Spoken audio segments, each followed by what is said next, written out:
Hello everybody, welcome back to our Cherry TV 7004 YouTube channel. మరి ఈనాటి ఈ వీడియోలో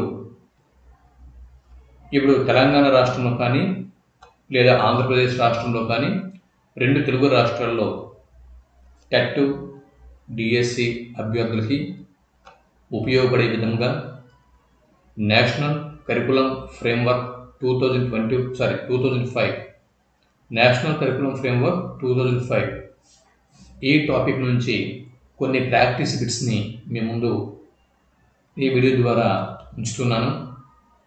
ఈ బిట్స్ని ఒకసారి మనం ప్రాక్టీస్ చేద్దాం. కాంపిటేటివ్ ఎగ్జామ్స్లో ఎంతో మనకి ఈ బిట్స్ హెల్ప్ఫుల్గా ఉంటాయి అని భావిస్తున్నాను. ఇంకా ఆలస్యం చేయకుండా వెంటనే విషయంని స్టార్ట్ చేద్దాం. ముందుగా ఈ వీడియోకి ఒక లైక్ ఇచ్చేయండి. బిట్ నెంబర్ 1, క్రింది వాటిలో సత్య ప్రవచనాన్ని గుర్తించండి. బిట్ నెంబర్ 1, క్రింది వాటిలో సత్య ప్రవచనాన్ని గుర్తించండి. ఇలా ఉంది, వీటిలో సరైన స్టేట్మెంట్ని గుర్తించండి. ఎన్సిఎఫ్ 2005 ఉద్దేశం జ్ఞాన నిర్మాణం, పాఠ్యపుస్తకాల రచన కేంద్రీకరణ పద్ధతిలో జరగాలి. రెండు స్టేట్మెంట్లు ఉన్నాయి. ఈ స్టేట్మెంట్లలో రెండు స్టేట్మెంట్లు సరైనవా, లేదా ఒక స్టేట్మెంట్ మాత్రమే సరైనదే, లేదా రెండు స్టేట్మెంట్లు తప్ప? ఒకవేళ కరెక్ట్ అయితే ఏ స్టేట్మెంట్ కరెక్ట్ ఆన్సర్ చేయండి. మీకు తెలిస్తే కామెంట్ బాక్స్లో ఆన్సర్ డ్రాప్ చేయండి. జవాబు ఆప్షన్ 2. ఇక్కడ ఈ ఒక స్టేట్మెంట్ మాత్రమే కరెక్ట్ స్టేట్మెంట్. ఎన్సిఎఫ్ 2005 యొక్క ఉద్దేశం జ్ఞాన నిర్మాణం. ఎన్సిఎఫ్ 2005 యొక్క ఉద్దేశం జ్ఞాన నిర్మాణం. ఇది నెక్స్ట్, పాఠ్య పుస్తకాల రచన కేంద్రీకరణ పద్ధతులు జరగాలి అన్నది ఎన్సిఎఫ్ 2005 యొక్క ఉద్దేశం కాదు. బిట్ నెంబర్ 2, రెండవ బిట్ని ఇప్పుడు మనం చూస్తున్నాం. బిట్ నెంబర్ 2, ఎన్సిఎఫ్ 2005 మార్గదర్శక సూత్రం కానిది క్రింది వాటిలో ఏది? బిట్ మరోసారి, ఎన్సిఎఫ్ 2005 దీని యొక్క మార్గదర్శక సూత్రం కానిది క్రింది వాటిలో ఏది గుర్తించండి. ఆన్సర్ తెలిస్తే కామెంట్ బాక్స్లో డ్రాప్ చేయండి.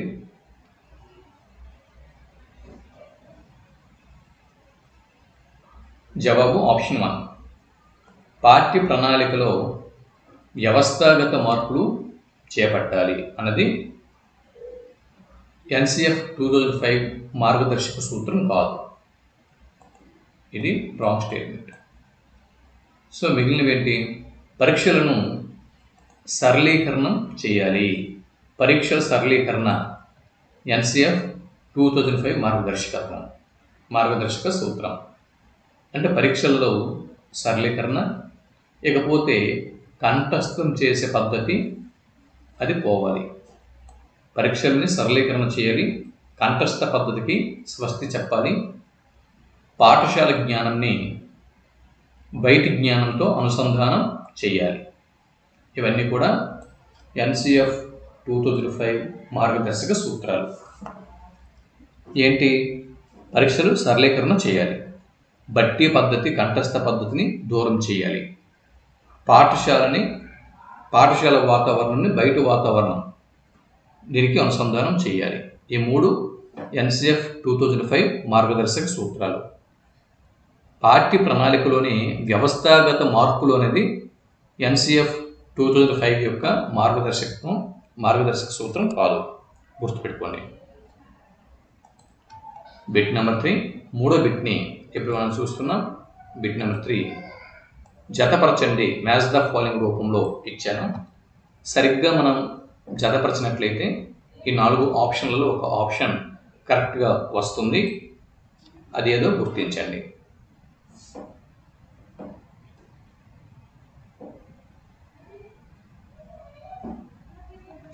ఒకటవ అధ్యాయము దృక్పథం, రెండవ అధ్యాయము అభ్యసనం మరియు జ్ఞానంకు సంబంధించింది. 3వ అధ్యాయం పాఠ్యాంశాలు పాఠశాల స్థాయి మూల్యాంకనంకు సంబంధించినది. 4వ అధ్యాయంలో పాఠశాల తరగతి గది వాతావరణం అనేది పొందుపరచబడి ఉంది. ఇది ఆప్షన్ 4 సరైనటువంటి జవాబు. ఒకసారి ఇవి చూసుకోండి. 4వ బిట్టు, గుణాత్మక విద్యలో భాగంగా ప్రస్తుత పాఠశాలలో అమలవుతున్న కార్యక్రమం ఏది? గుణాత్మక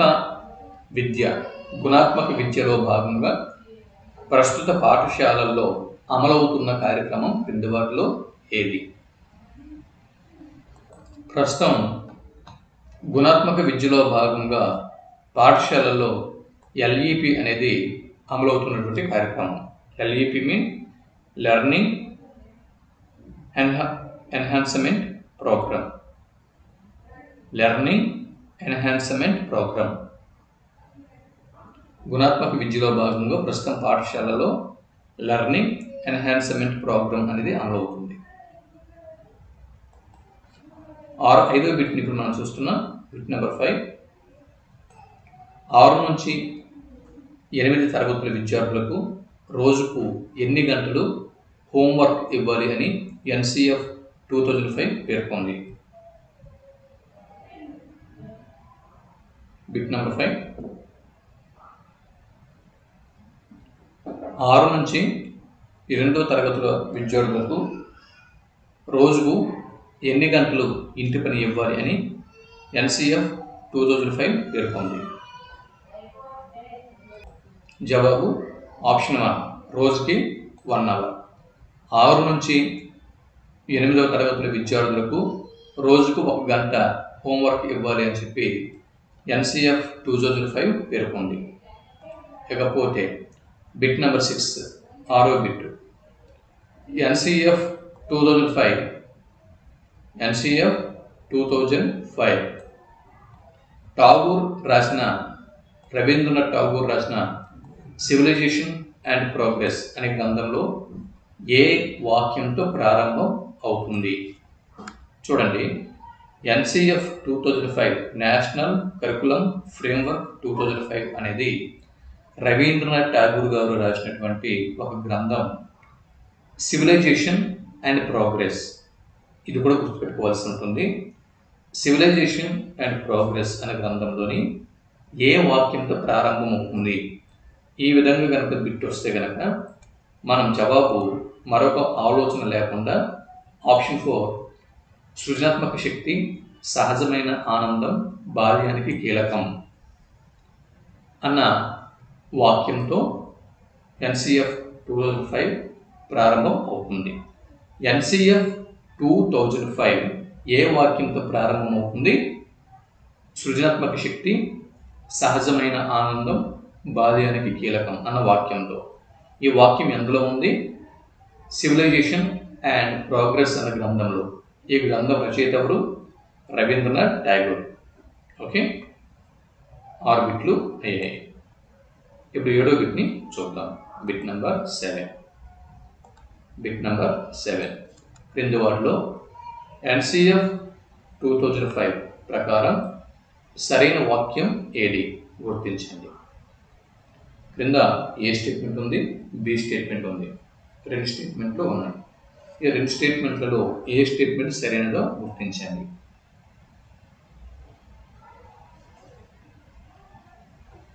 జవాబు ఆప్షన్ 1 A, B.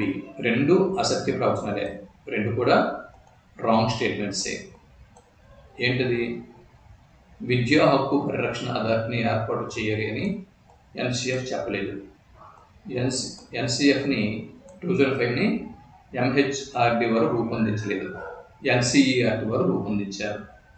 NCERT వారు దీన్ని రూపొందించారు. కాబట్టి 2 కూడా తప్పే. Bit number 8. మరి NCF 2005లో అధ్యాయం 1కి సంబంధించి సత్య ప్రవచనం గుర్తించండి. మొత్తం 5 అధ్యాయాలు అనేవి ఇందులో ఉన్నాయి. NCF 2005లో మరి ఇందులో అధ్యాయం 1 దీనికి సంబంధించి సరైన స్టేట్మెంట్ ఏదో గుర్తించండి. కరెక్ట్ స్టేట్మెంట్ కింద వాటి ఏదో గుర్తించండి.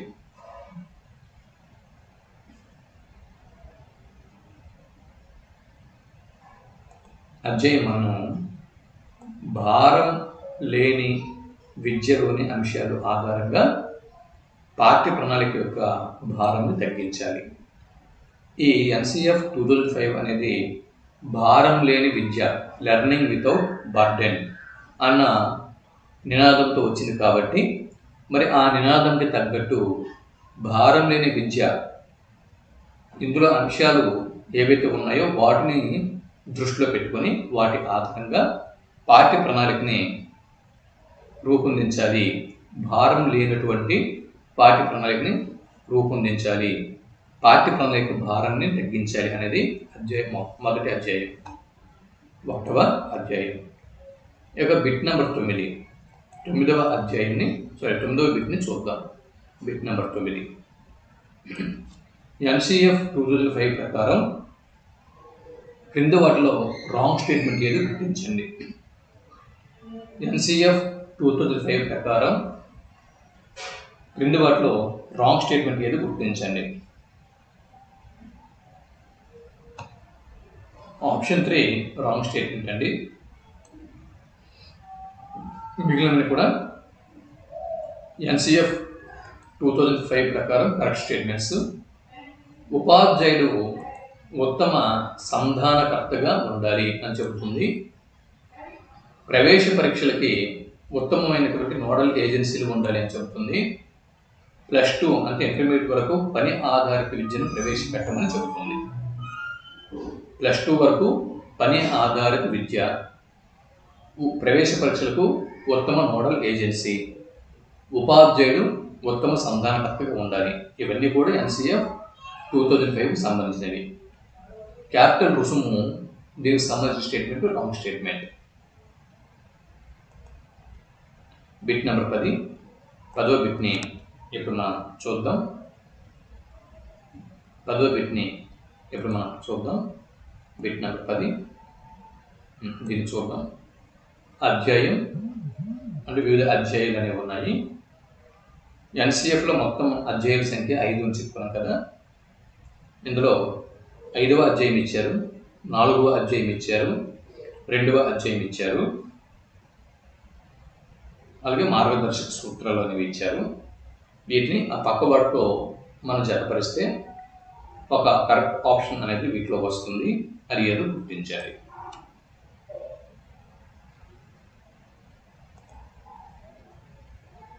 అధ్యాయం 5 ప్రత్యక్ష అనుభవాల ద్వారా బోధన. ప్రత్యక్ష అనుభవాల ద్వారా బోధన గురించి 5వ అధ్యాయం చెబుతుంది.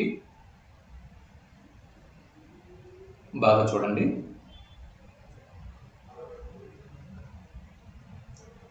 ప్రత్యక్ష అనుభవాల ద్వారా బోధన జరగాలి అని 5వ అధ్యాయం చెబుతుంది. మార్గదర్శక సూత్రాలు కంఠస్థంను నిరుత్సాహపరచాలి అని చెబుతున్నాయి. 2వ అధ్యాయం విద్యార్థుల అనుభవాలకు ప్రాధాన్యం ఇవ్వమని చెబుతున్నాయి. విద్యార్థుల అనుభవాలకు ప్రాధాన్యం ఇవ్వాలి. విద్యార్థుల అనుభవాలకు ప్రాధాన్యం ఇవ్వాలి. అధ్యాయం 4 పాఠశాలలో సమాజ భాగస్వామ్యం చేయమని చెబుతుంది. 4వ అధ్యాయము పాఠశాలలో సమాజాన్ని భాగస్వామ్యం చేయమని చెబుతుంది. ఇక్కడ వీటి బట్టి ఆప్షన్ 2 సరైనటువంటి statement. Bit number 11, bit number 11 11th bit. NCF 2005 ప్రకారం విజ్ఞాన శాస్త్రం యొక్క ప్రధాన ఉద్దేశం ఏమిటి?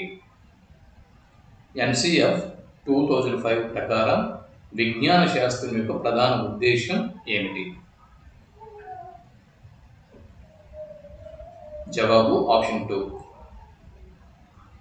సృజనాత్మకతను పెంపొందించడం. ఎన్సిఎఫ్ 2005 విజ్ఞాన శాస్త్రం యొక్క ప్రధాన ఉద్దేశం ఏమని చెబుతుంది? సృజనాత్మకతను పెంపొందించడం అని చెబుతుంది.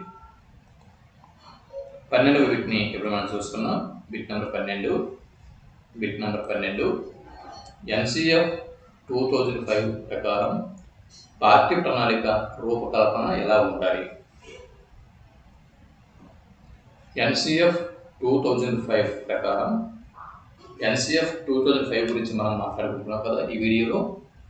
దీని ప్రకారం పాఠ్య ప్రణాళిక రూపకల్పన ఎలా ఉండాలి? జవాబు ఆప్షన్ 1.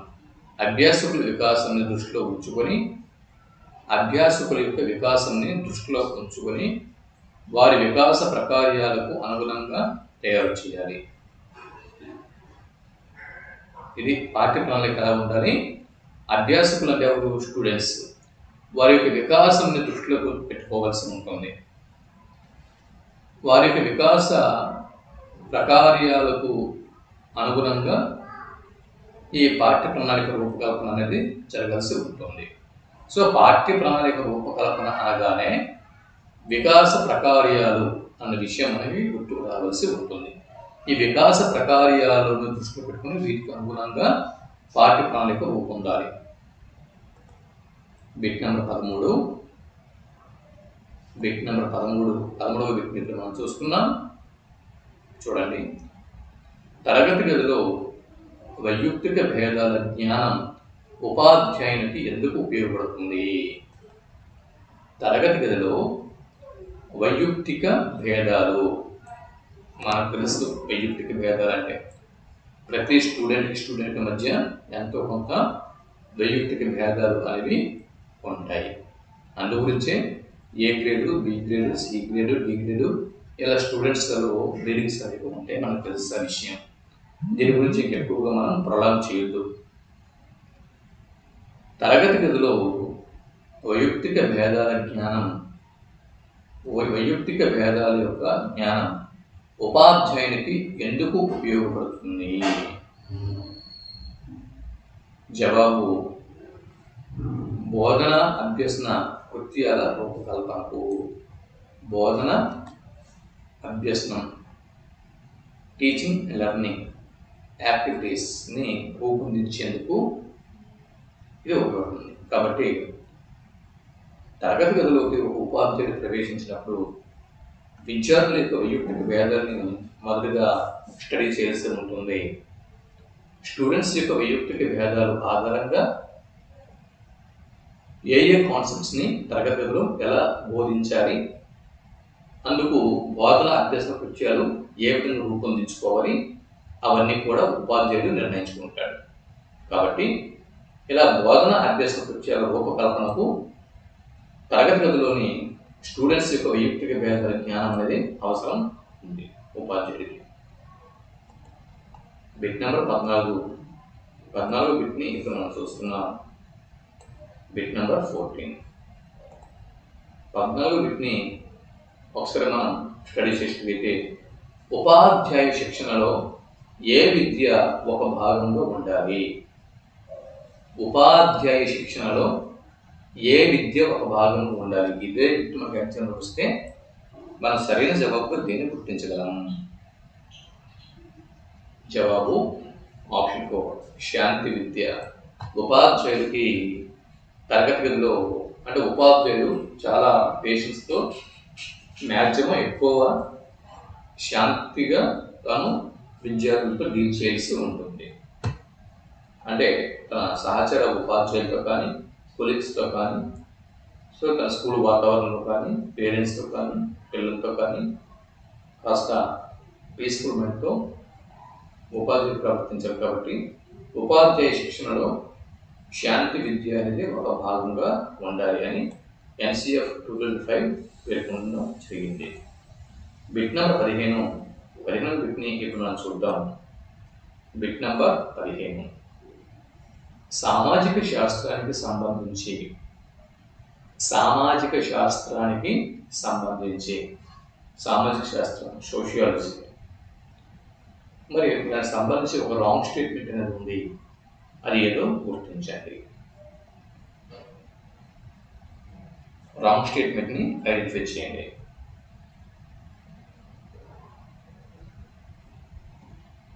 క్రింద వాటిలో రాంగ్ స్టేట్మెంట్, సరికాని స్టేట్మెంట్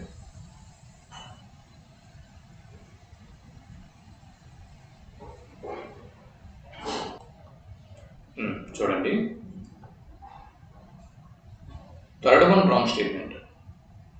పాఠశాలలో సమాజ భాగస్వామ్యం కల్పించేది అనేది ఇది ఎన్సిఎఫ్ 2005కు సంబంధించినది.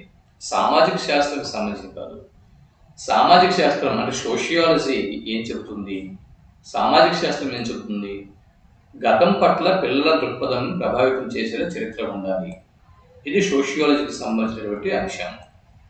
పౌరశాస్త్రాన్ని రాజనీతి శాస్త్రంగా మార్చాలి. ఇది సోషియాలజీకి సంబంధించిన అంశం. సాంఘిక శాస్త్ర భావనలకు అధిక ప్రాధాన్యం ఇవ్వాలి. ఇది సోషియాలజీకి సంబంధించినటువంటి అంశం. పాఠశాలలో సమాజ భాగస్వామ్యం కల్పించాలి అనేది ఇది ఎన్సిఎఫ్ 2005కు సంబంధించిన అంశం తప్పించి సోషియాలజీకి సంబంధించిన అంశం కాదు. ఇది గుర్తుపెట్టుకుంటారు. 16 బిట్ చూడండి. బిట్ నెంబర్ 16 క్రింది వాటిలో ఎన్సిఎఫ్ 2005 2వ అధ్యాయంకు సంబంధించి సరైన స్టేట్మెంట్ ఏదో గుర్తించండి.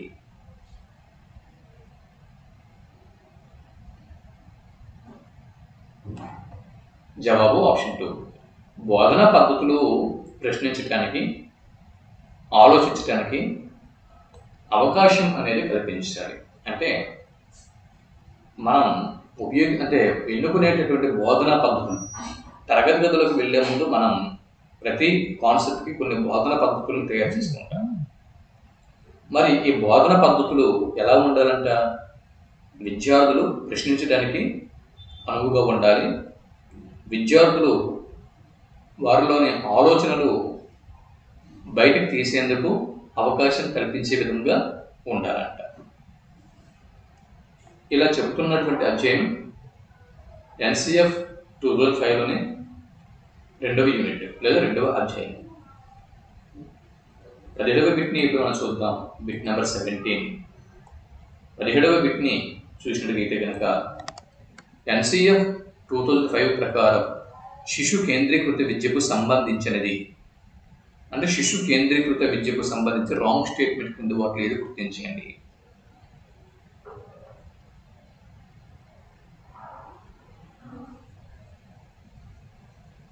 శిశు కేంద్రీకృత విద్య విషయంలో రాంగ్ స్టేట్మెంట్.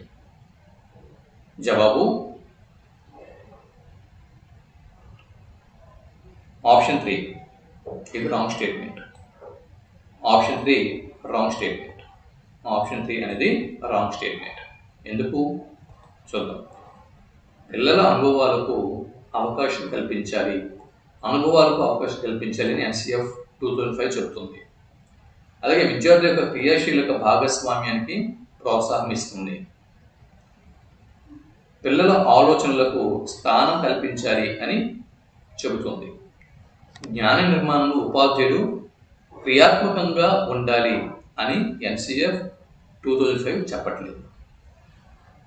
శిశు కేంద్రీకృత విద్యలో దీనికి సంబంధించి థర్డ్ స్టేట్మెంట్ అనేది రాంగ్ స్టేట్మెంట్.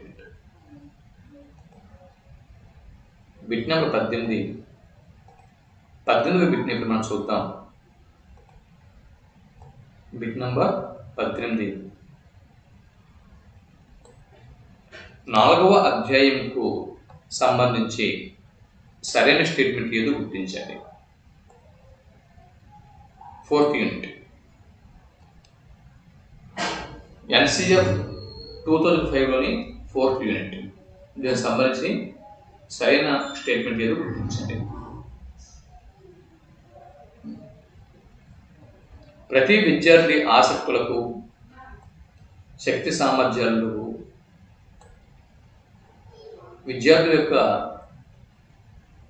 ఆసక్తులు, శక్తి సామర్థ్యాలు వాటిని వెలికి తీసేలా పాఠశాల సంస్కృతి ఉండాలి అని 4th యూనిట్ చెబుతుంది. ఎన్సిఎఫ్ 2005 4th యూనిట్ చెబుతుంది. ఇకపోతే 19వ బిట్ని చూద్దాం. Bit number 19. Bit number 19. క్రింది వాటిలో సత్య ప్రవచనాన్ని గుర్తించండి. క్రింది వాటిలో సత్య ప్రవచనాన్ని గుర్తించండి.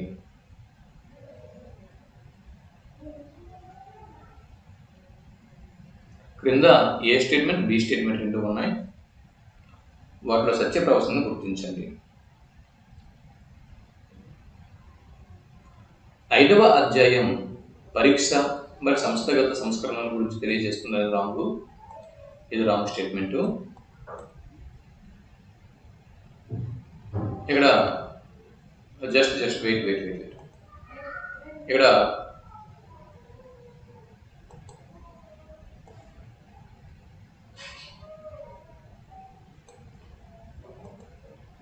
ఈ స్టేట్మెంట్ మాత్రమే కరెక్ట్. ఇది మాత్రమే సరైన స్టేట్మెంట్. 5వ అధ్యాయము దేని తెలుపుతుంది? 5వ అధ్యాయం దేని తెలుపుతుంది? 5వ యూనిట్ పరీక్ష మరియు సంస్థాగత సంస్కరణలు. 5వ యూనిట్ పరీక్షలు మరియు సంస్థాగత సంస్కరణలు వీటి గురించి తెలుపుతుంది. ఇకపోతే రోజుకు ఒక పీరియడ్ను గ్రంథాలయానికి కేటాయించాలి అని ఎన్ఈపి 2005 పేర్కొంది. ఇది రాంగ్ స్టేట్మెంట్. రోజుకి 1 గంట అని చెప్తుంది. ఒక పీరియడ్ కాదండి, 1 అవర్. ఇది కూడా ఎవరికి? 6th క్లాస్ నుంచి 8th క్లాస్. 6th క్లాస్ నుంచి 8th క్లాస్ వరకు రోజుకి 1 అవర్ లైబ్రరీ కోసము పీరియడ్ కేటాయించాలని ఇక్కడ 2005 అది నేషనల్ కరికులం ఫ్రేమ్వర్క్ 2005 పేర్కొంటుంది. కాబట్టి బి స్టేట్మెంట్ ఇక్కడ రాంగ్. కాబట్టి ఇక్కడ జవాబు ఆప్షన్ 2 సరైనటువంటి ఆన్సర్. ఇకపోతే bit number 20 match the following రూపంలో ఇచ్చాము. చూడండి, జతపరచండి. 20 ఇచ్చుకున్నాడు. సరే, 2వ అధ్యాయం, 3వ అధ్యాయం, 4వ అధ్యాయం, 5వ అధ్యాయం. అంటే మీరు యూనిట్స్ ఏ యూనిట్స్లో ఏమేమి ఉన్నాయి అన్నది ఒకసారి బాగా వెరిఫికేషన్ చేసుకోవాల్సి ఉంటుంది. 3వ అధ్యాయం ఏం చెబుతుంది? 2వ అధ్యాయం ఏం చెబుతుంది? చూడండి.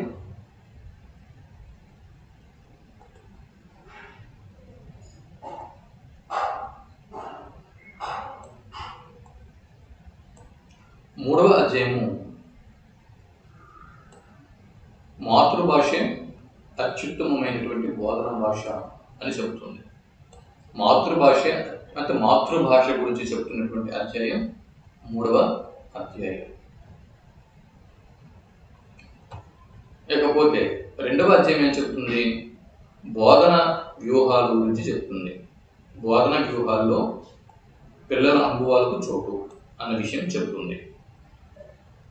5వ అధ్యాయం ఏం చెబుతుంది? ప్రతి ఉపాధ్యాయుడు ఒక భాష కోర్సును నేర్చుకోవాల్సి ఉంటుంది అని చెబుతుంది. 4వ అధ్యాయం ఏం చెబుతుంది? భాగస్వామ్యం, జట్టు కృత్యాలు నిర్వహించాలి అని చెబుతుంది. ఆప్షన్ 4 ఇక్కడ సరైనటువంటి జవాబు.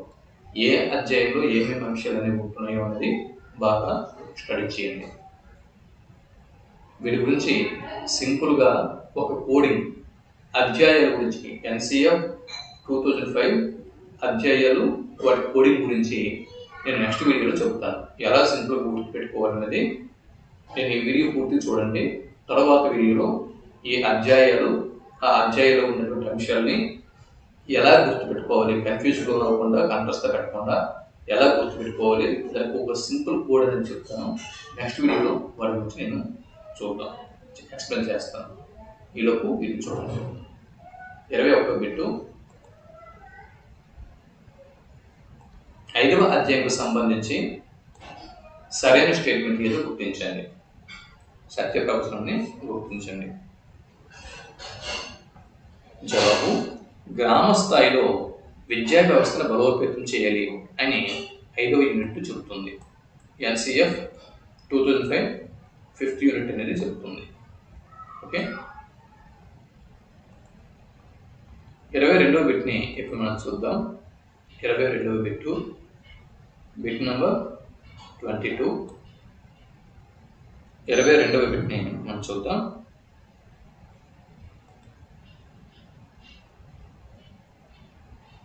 చూడండి, పని విద్య అన్ని సబ్జెక్టులను ప్రవేశపెట్టాలి.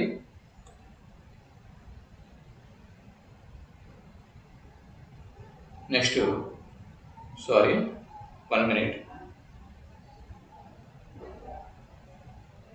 పని విద్య అన్ని సబ్జెక్టుల్లోనూ ప్రవేశపెట్టాలి. శాంతి విద్య ఉపాధ్యాయ శిక్షణలో ప్రవేశపెట్టాలి. ఇంతకుముందే మనం మాట్లాడుకున్నాం. ఇంతకుముందే మనం దీని గురించి చెప్పడం జరిగింది. కళా విద్య ప్రతి స్థాయిలోనూ ఒక సబ్జెక్టుగా ప్రవేశపెట్టాలి. ఆరోగ్య విద్య హయ్యర్ సెకండరీ ఎడ్యుకేషన్లో ఆప్షనల్ సబ్జెక్టుగా ప్రవేశపెట్టాలి. ఇక్కడ ఆప్షన్ 1 సరైనటువంటి జవాబు. కావలసిన వాళ్ళు వీడియో పాస్ చేసి ఒకసారి చూసుకోండి. 23 బిట్ చూడండి. Bit number 23. క్రింది వాటిలో ఎన్సిఎఫ్ 2005 ప్రతిపాదించిన మార్పు క్రింది వాటిలో ఏది? ఎన్సిఎఫ్ నేషనల్ కరికులం ఫ్రేమ్వర్క్ 2005 ప్రతిపాదించిన మార్పు క్రింది వాటిలో ఏది?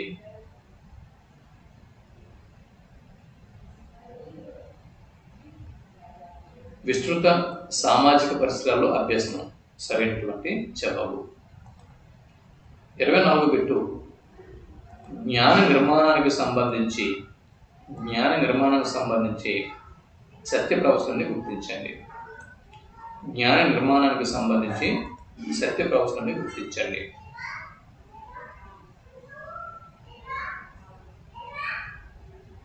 జవాబు ఆప్షన్ 1. తన అనుభవాల ఆధారంగా అభ్యాసకుడు స్వీయ జ్ఞానాన్ని నిర్మించుకుంటాడు. తన అనుభవాల ఆధారంగా అభ్యాసకుడు స్వీయ జ్ఞానాన్ని నిర్మించుకుంటాడు. 25వ బిట్ని ఇప్పుడు మనం చూద్దాం. 25వ బిట్టు బిట్ నెంబర్ 25. క్రింది వాటిలో ఎన్సిఎఫ్ 2005 ప్రకారం రాంగ్ స్టేట్మెంట్ ఏదో గుర్తించండి. జవాబు ఆంగ్లంని బోధనా మాధ్యమంగా ఉత్పాదించడం అనేది రాంగ్ స్టేట్మెంట్. మీనింగ్ ఏంటి? నిరంతరం సమగ్ర మూల్యాంకనం అనేది దీనిని ఎన్సిఎఫ్ 2005 ప్రోత్సహించింది. అభ్యసనంలో నిర్మాణాత్మక ఉపగమం గురించి పేర్కొంది. అలాగే పాఠశాల జ్ఞానాన్ని బయట జ్ఞానంతో అనుసంధానించాలి, సమాజ జ్ఞానంతో అనుసంధానం చేయాలి అని చెప్పి ఎన్సిఎఫ్ 2005 పేర్కొంది. 26వ బిట్ని ఇప్పుడు మనం చూస్తున్నాం. ఎన్సిఎఫ్ 2005 ప్రకారం ఆంగ్ల భాష బోధన ఉద్దేశం దేని నిర్మించడం అంటే సింపుల్ అండి. జవాబు బహుభాషావాదం సరైనటువంటి జవాబు. ఇకపోతే 27వ బిట్టు ఎన్సిఎఫ్ 2005 ప్రకారం 1-2 తరగతుల్లో ఉండాల్సిన మదింపు క్రింది వాటిలో ఏది? జవాబు ఎలాంటి పరీక్షలు లేకుండా ఉండటం. ఇక్కడ ఎటువంటి మదింపు రేట్లు ఇవ్వండి. ఎన్సిఎఫ్ 2005 ప్రకారం 1-2 తరగతులకి ఎలాంటి మదింపు లేదు, పరీక్షలు ఏమేమి కూడా లేకుండా డైరెక్ట్గా ప్రమోట్ చేయడమే. 28వ బిట్టు క్రింది వాటిలో సత్య ప్రవచనాన్ని గుర్తించండి. ఇక్కడ నాకు ఉన్నాయి కదా, వీటిలో సరైన స్టేట్మెంట్ని గుర్తించండి. ఇది సరైన స్టేట్మెంట్ని గుర్తించండి.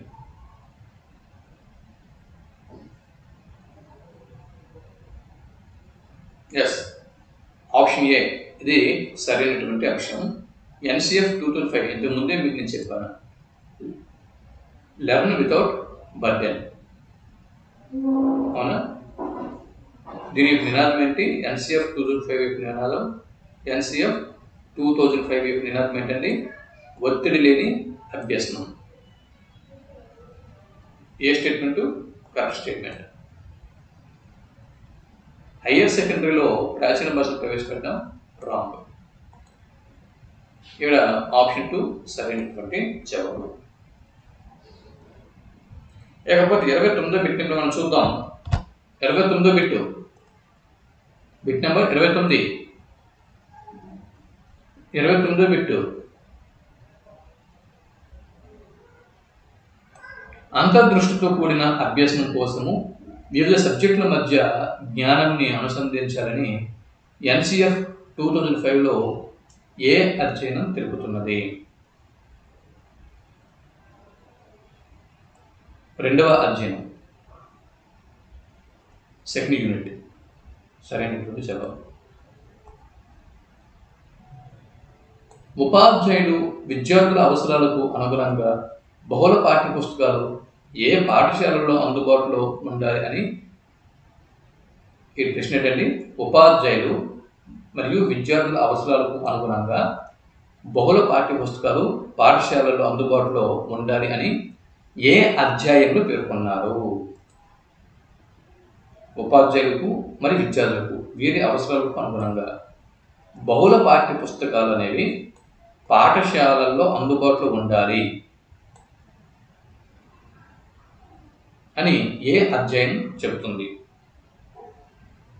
జవాబు ఆప్షన్ 2, 5వ అధ్యాయం సరైనటువంటి జవాబు. ఇదండి. ఇక్కడ 30 బిట్లు ఈ వీడియోలో మనం నేషనల్ కరికులం ఫ్రేమ్వర్క్ 2005 నుంచి స్టడీ చేయడం జరిగింది. బిట్స్ బాగున్నాయి అనిపిస్తే ఒక లైక్ ఇవ్వండి, మీ మిత్రులకు షేర్ చేయండి. లేకపోతే ఏ అధ్యాయాల్లో ఉన్నటువంటి అంశాలు NCF 2005లో 5 అధ్యాయాలు ఉన్నాయి, వాటి గురించి ఎలా గుర్తుపెట్టుకోవాలి, కోడింగ్ ఏంటి, ఈజీ వేలో ఎక్కువగా కష్టపడకుండా వాటిని ఎలా సింపుల్గా గుర్తుపెట్టుకోవాలనేది నెక్స్ట్ వీడియోలో మనం మాట్లాడుకుందాం. అంతవరకు సెలవు. నమస్తే.